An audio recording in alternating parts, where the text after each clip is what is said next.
Muito bem, você que trouxe a palavra de Deus, abra lá em Gênesis, capítulo de número 11.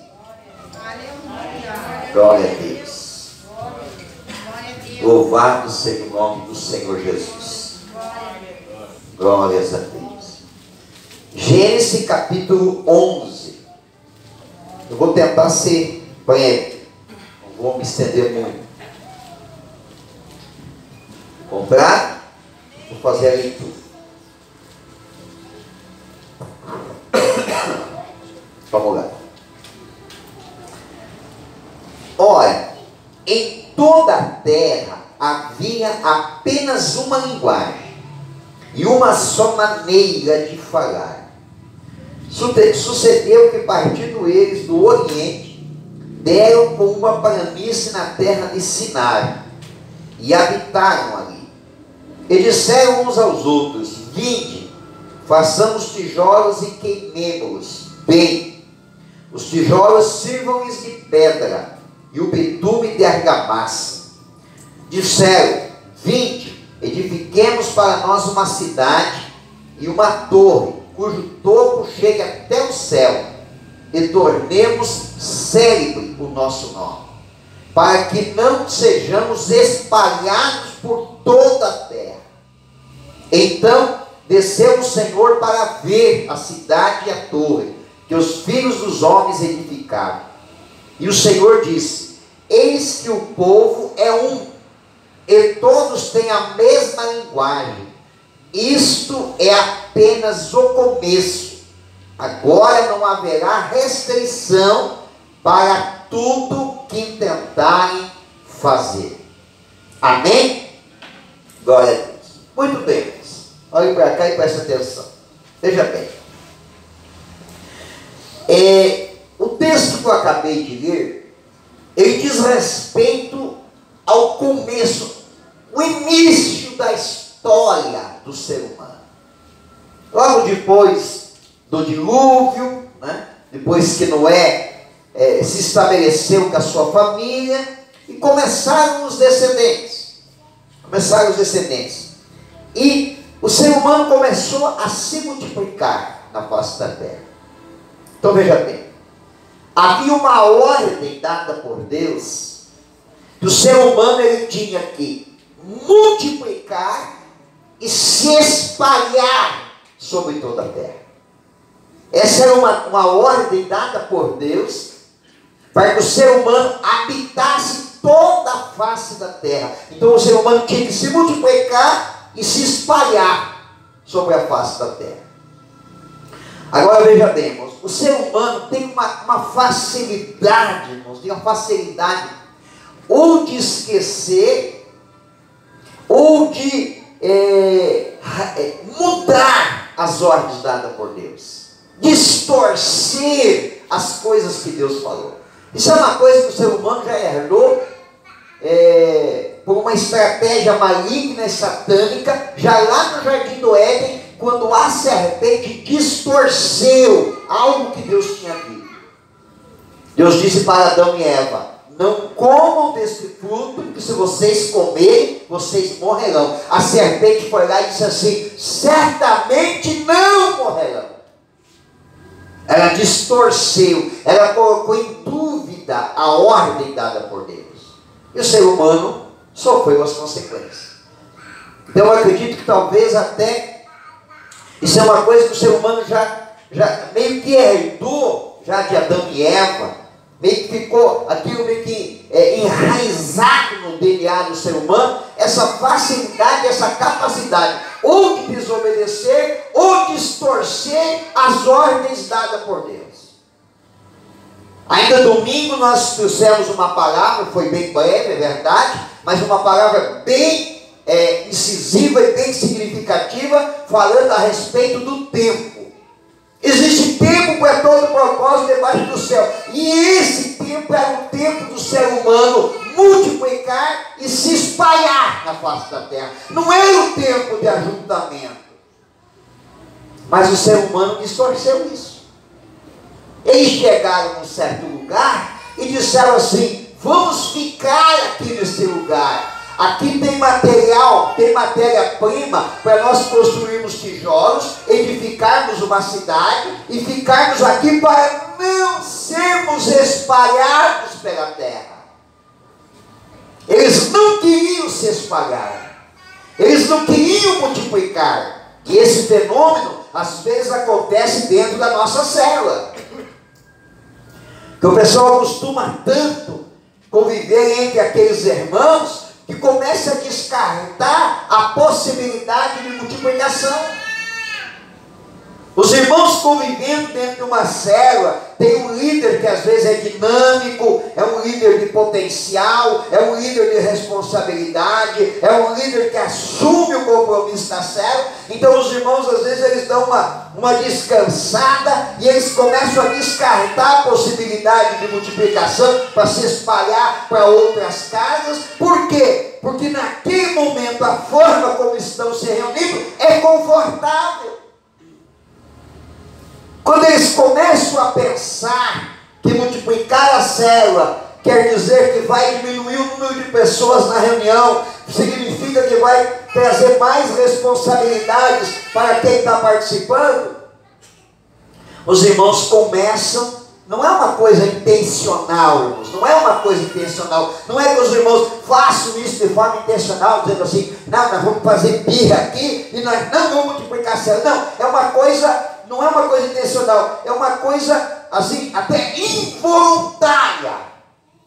Mas é exatamente por causa dessa capacidade. Então, da mesma forma que nós sabemos que foi dada uma ordem da parte de Deus de ganharmos as almas, também foi dada uma ordem por Deus que o povo de Deus tem que se multiplicar e se espalhar na face da terra. Por quê? Quanto mais a gente se espalhar, mais capacidade de ganhar almas nós temos. Mais domínio de território espiritual nós temos. Se nós nos reunimos hoje em 12 casas, se nos reuníssemos em 24, nós teríamos um potencial espiritual muito maior. Mas a gente, o ser humano, se acomoda e ele sabe da importância de ganhar alma, mas parece que a importância de multiplicar a célula começa a ficar em segundo plano. Deixa de se falar isso na célula. Deixa de se dar esse valor na célula. De impulsionar o irmão, dizer, irmão, não, você pode, você é capaz de liderar uma célula, é possível você ser um líder. Então veja bem, esse povo aqui, eles começaram a romper com uma ordem dada por Deus. Eles desobedeceram uma ordem dada por Deus. Eles distorceram uma ordem dada por Deus. E aí eles disseram assim, não, nós vamos ficar nessa cidade. Mas o que nós vamos fazer aqui? Eles vão ficar aqui, irmão, o que nós vamos fazer aqui? Nós temos que ter um desafio, nós temos que ter algo para fazer. E aí o que eles disseram? Vamos construir uma cidade e vamos construir uma torre que chegue até o céu. E o nosso nome ficará célebre na face da terra. Ninguém vai esquecer o nosso feito. Isso não mudou, continua até hoje. O ser humano está toda hora tentando. Eles querem ir para lugares, irmãos, que eles nem sabem se de fato existe. Já viu isso? Agora inventaram uma outra novidade. Quem quiser fazer passeio, tour, lá na Lua, em Marte, não sei onde é que vão construir uma base. E aí tem um bilionário maluco que criou essa ideia de fazer um turismo pelo espaço.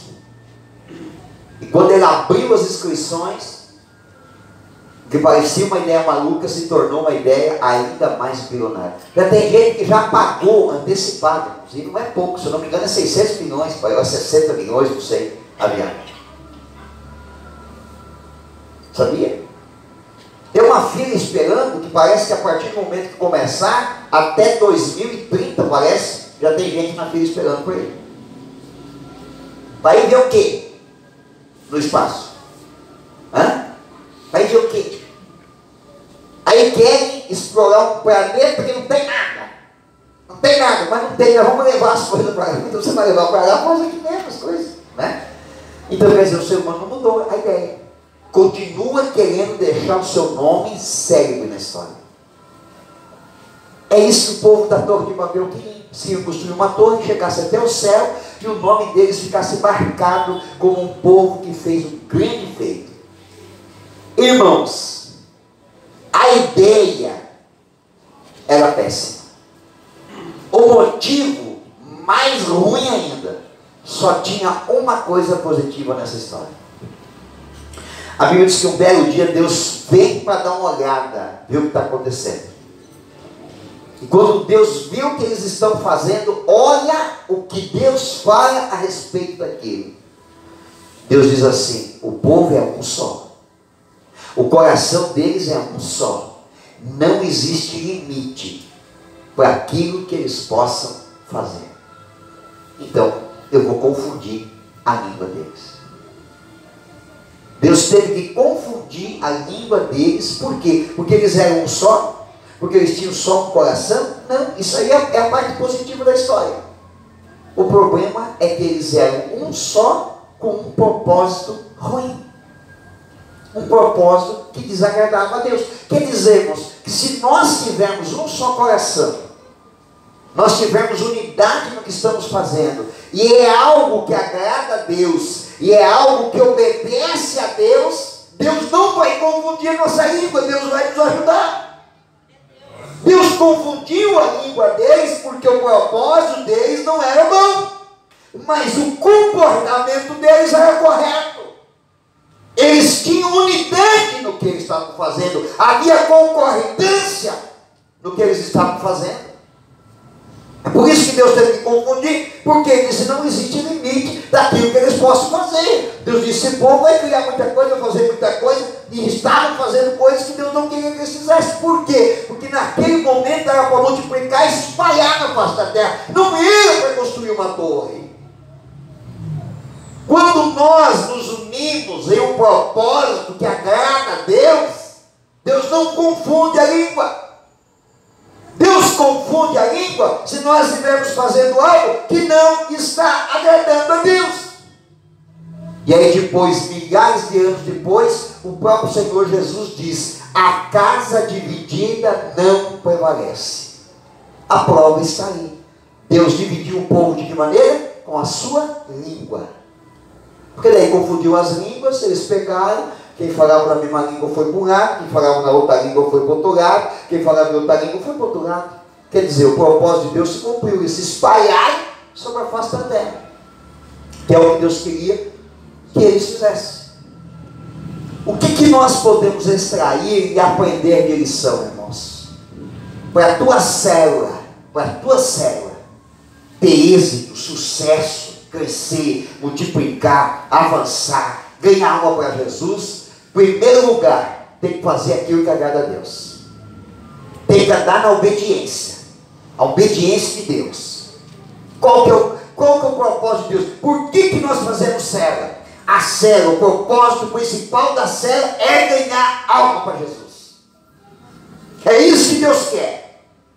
É isso que Deus quer de todo crente, que ele ganhe uma alma para Jesus. Se ganhar sozinho às vezes é difícil. Então a célula é a ferramenta para nos ajudar a ganhar uma alma para Jesus. Se eu não conseguir levar ninguém, mas pelo menos eu ajudei a produzir uma reunião em que trouxeram alguém para dentro da célula e a pessoa foi ganhar para Jesus. Quer dizer, eu ajudei a ganhar. Se nós estivermos dentro do propósito de Deus, obedecendo o que Deus mandou fazer, esse é o segredo principal. E o segundo qual é? É a unidade da célula. É a unidade da célula e a unidade da igreja. Nós temos que ter um só coração. Se nós tivermos um só coração, se nós falarmos a mesma língua e fizermos aquilo que agrada a Deus e é da vontade de Deus, o que Deus vai fazer? Deus vai confundir a nossa voz? Não. Deus vai nos abençoar para que nós tenhamos êxito naquilo que nós estamos fazendo. Você lembra quando o povo de Israel saiu do Egito? O grande personagem da saída do povo de Israel do Egito chamava-se Moisés. Mas quando ele chegou diante do Mar Vermelho, Ele orou a Deus e disse: Deus, o que eu faço? Deus disse: ergue o cajado e dá uma ordem, mas diga ao povo que marche. Se o povo não marchasse, irmãos, o Mar Vermelho nunca teria se abrido. Nunca teria se abrido. Domingo passado, domingo agora, eu fiz uma constatação que é algo que eu já sabia, mas às vezes é preciso confirmação, né? Confirmar. Acho que Deus até faz assim para a gente nunca esquecer. Domingo passado agora, o que eu percebi? O porquê que Deus fez o porquê Deus está fazendo o que está fazendo com relação à nossa igreja. E eu entendi também o porquê que durante a pandemia muitas pessoas se afastaram da igreja. Eu entendi por quê. Sabe por quê? Porque se elas estivessem aqui domingo, elas estariam sentadas ali no banco, na hora que nós fizemos o apelo ali. Nós tivemos praticamente da membresia da igreja, quase 100% de adesão ao nosso desafio. Glória a Deus. Teve lá um outro, mas a gente sabe, alguns por dificuldade financeira, alguns porque não querem assumir compromisso, ou a questão de alguma dificuldade financeira, alguns até conversaram comigo sobre isso, mas foi muito poucos. E aí eu fiquei imaginando, se nós tivéssemos todo aquele grupo que nós tínhamos antes, quantos ficariam sentados ali e talvez até com pensamento contrário? Então Deus permitiu na hora certa, no tempo certo. O tempo certo para quem? Para um grupo de pessoas que está falando a mesma língua, tem o mesmo pensamento, tem a mesma ideia, veste a mesma camisa, que diz assim: não, nós estamos aqui para trabalhar, para ajudar. Esse é o propósito, Deus está fazendo. E aí Deus faz. Se nós tivermos esse tipo de unidade dentro da célula, pode ser naquelas coisas mais simples do mundo, irmãos. Nunca permita a discordância dentro da célula, a contrariedade, a palavra negativa, a palavra de crítica, a palavra de murmuração. Nunca permita. Sempre motive, incentive, patrocine, empurre para frente, sempre com palavras positivas, de incentivo e de ânimo. Semana passada eu fazia uma reflexão com relação à igreja.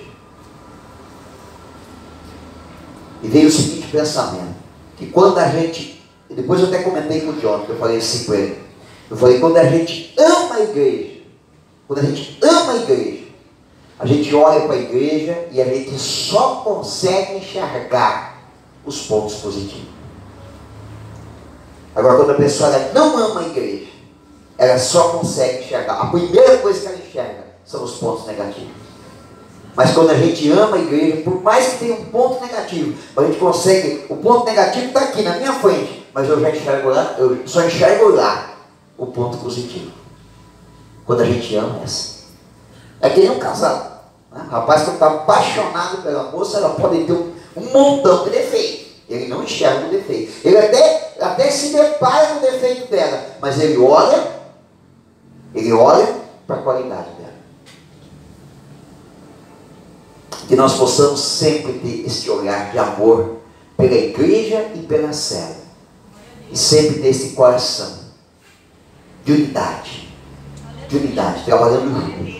trabalhando pelo crescimento da célula, pela salvação de almas, pela multiplicação, pelo crescimento do líder, para que um outro líder se levante, para que a célula multiplique, ela vá adiante, e esse mesmo olhar a gente continue tendo pela nossa igreja, para que ela possa continuar cada dia mais avante, crescendo, ganhando alma, conquistando, e que nós possamos alcançar esse nosso grande projeto, que é a construção dessa igreja, em nome de Jesus. Amém? Se coloque de pé para nós orarmos nesta noite.